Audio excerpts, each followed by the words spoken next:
So what we see here is the attributed graph grammar tool, and we've loaded in a demonstration of the factorial example. The idea here is that we will represent factorial, the computation of factorial and intermediate states of the computation as graphs, and we'll be using a graph grammar to iteratively transform the factorial graph until we get a final result.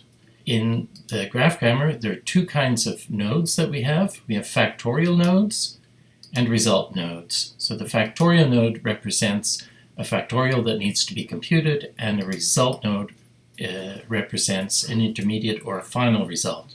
And the edges represent connections between a factorial and a subcomputation that has to be completed.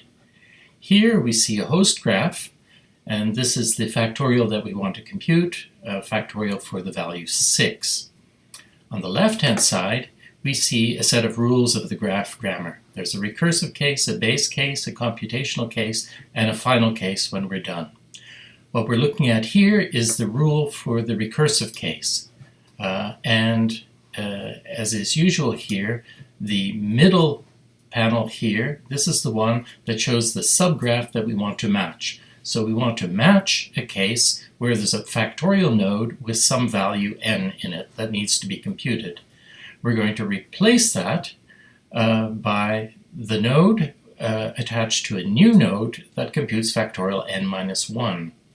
There are a couple of negative conditions as well. In particular, this one is the no recursive negative condition.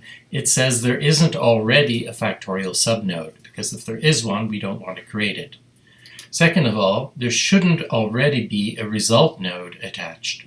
And finally, we want to have the condition that n must be greater than 1. So this 6 must be greater than 1. This is the case, and we can actually apply this transformation step. So we apply it once. That'll generate factorial n minus 1. We apply it a second time. The rule doesn't apply here because we already have a subnode, but it will apply there. And we continue to apply it until finally we get factorial 1. And if we try to apply this rule again, it will fail because in all cases the negative preconditions fail. So every node is either attached to a subnode or n is equal to 1. Now we can go to the base case. So the base case is looking for a node where we have factorial with the value n equals 1. And we want to generate a result node whose value is also 1. We also have the negative condition that there isn't already a result node attached. Then we can apply it. If we try to apply it again, of course it will fail.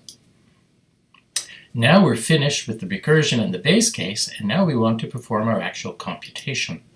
So the computation looks like this. There is no negative condition, but what we're looking for is a subgraph consisting of 3 nodes. There's a factorial connected to another factorial connected to an intermediate result. What we want to do is we want to grab these two guys and replace them by a single result whose value is going to be n times k. And now we can apply this, and we're going to match this subgraph here and replace these two guys. And that factorial 1 is, of course, has the value 1. Now we're going to compute factorial 2, and its value is 2. We'll compute factorial 3, its value is 6, and so on, until finally we reach factorial 6 is 120. We're not completely done. We want to get rid of that factorial node, and now we need this final step.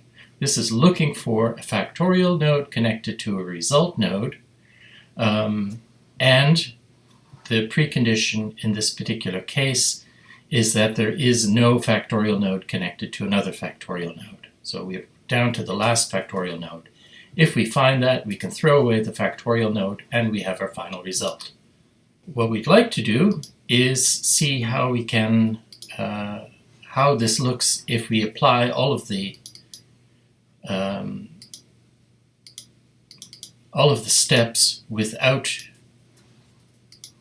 applying them one by one, and we can do that. We simply set, for example, the expression to be evaluated to 10, and Now we can ask simply apply recursively all of the rules until no rule can be applied anymore. So we'll start the transformation. And very quickly we get our expected result, which is the factorial of 10.